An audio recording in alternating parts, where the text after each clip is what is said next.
Isaías nos fala acerca de Deus como o Salvador de Israel.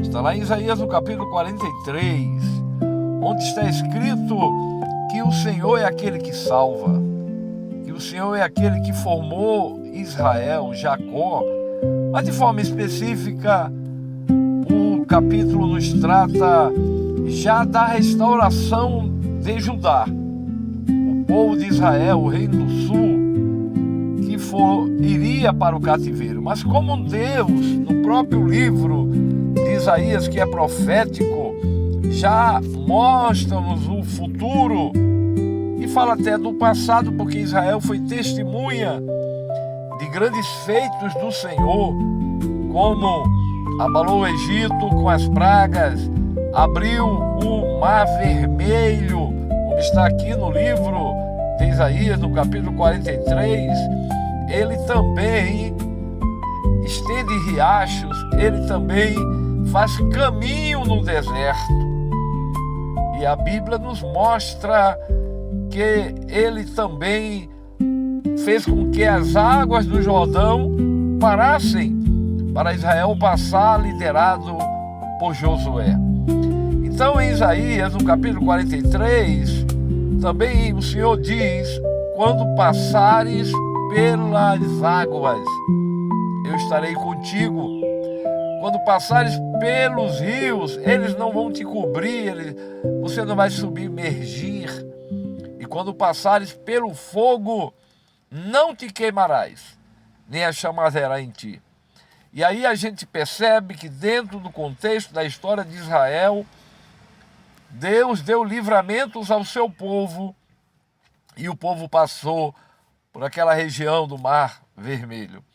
Também está escrito que as águas do Rio Jordão tiveram que se deter, se amontoar, para que Israel passasse sob a liderança de Josué. E também em Daniel, no capítulo 3, justamente na época em que o Reino do Sul, o povo de Deus, já estava na Babilônia, os 3 jovens judeus, Azarias, Misael, Ananias, que os seus nomes foram trocados porque certamente a Babilônia queria mudar a identidade daqueles jovens judeus, mas eles permaneceram. Mudam-se as circunstâncias, mas o propósito, a fidelidade permanecem. Porque a Bíblia diz que todos se prostraram perante aquela imagem que Nabucodonosor mandou erguer. Mas os 3 jovens fiéis a Deus, que é uma representação do povo de Deus perseguido, eles não se prostraram. E a Bíblia diz que o rei os lançou na fornalha de fogo ardente e aquecida 7 vezes.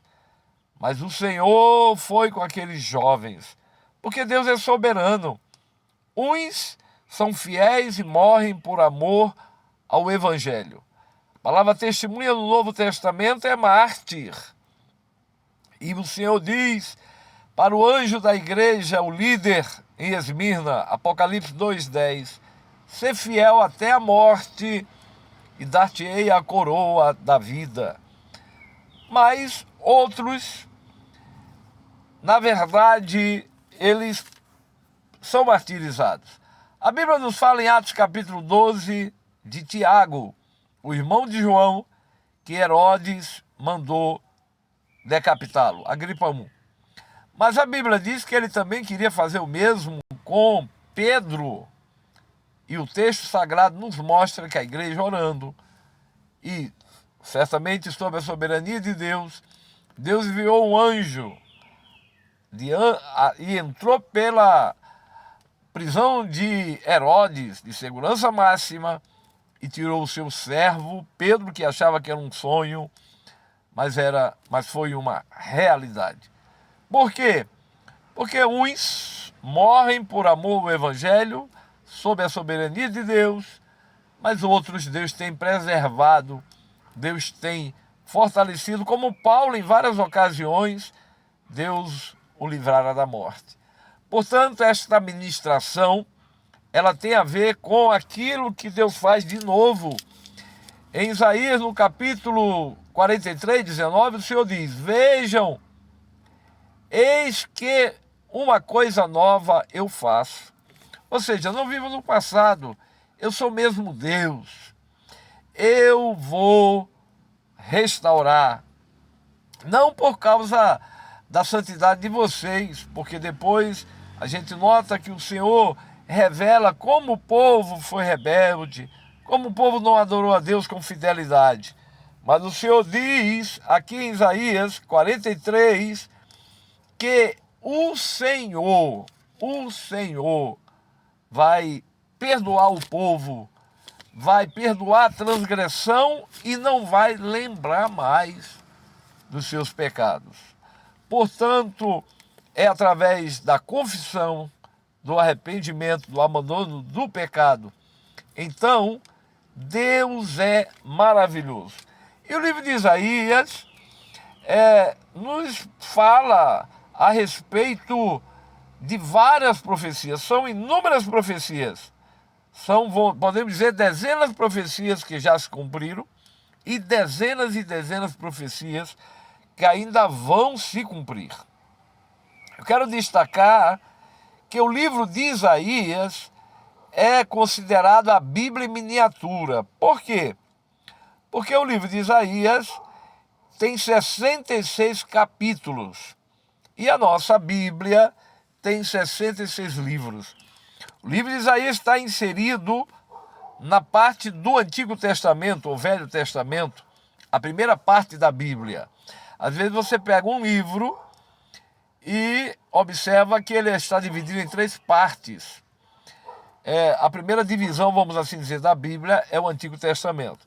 Mas no próprio livro de Isaías, ele está dividido pelo menos em 2 partes.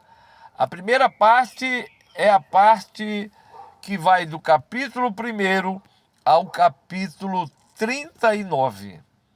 E aí, se nós pegarmos a nossa Bíblia, nós vamos ver que a primeira divisão da Bíblia, que é chamada Antigo Testamento, contém 39 livros.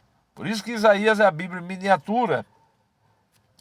E a segunda parte da nossa Bíblia, segunda divisão, digo, não quero falar parte para não confundir o que eu estou dizendo, que Isaías é dividido em 2 partes.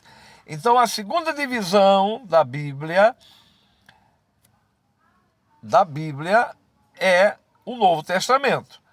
Porém, Isaías é dividido em 2 partes. A primeira parte é do capítulo 1 ao capítulo 39. E a segunda é do capítulo 40º capítulo ao 66º capítulo. Ou seja, capítulo 40 ao capítulo 66. Então veja que coisa maravilhosa.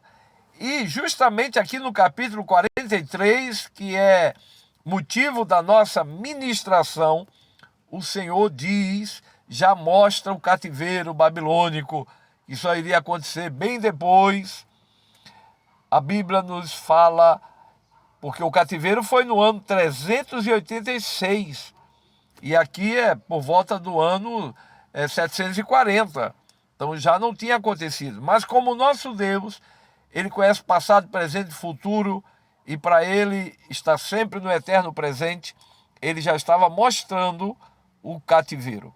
Assim como também em Isaías 7, versículo 14, o Senhor diz que uma virgem daria à luz um filho, e seu nome seria chamado Emanuel, que quer dizer Deus conosco.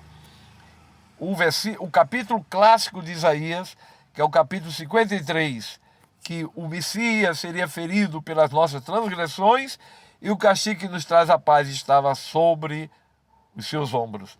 Portanto, Isaías é um livro inspirado, e teve um único autor, que foi Isaías mesmo, porque Deus chamou Ciro, o libertador do seu povo, como ele diz aqui, que iria restaurar Israel, e foi através de Ciro que possibilitou o retorno de Israel. Está em Isaías 44 e também em Isaías capítulo 45.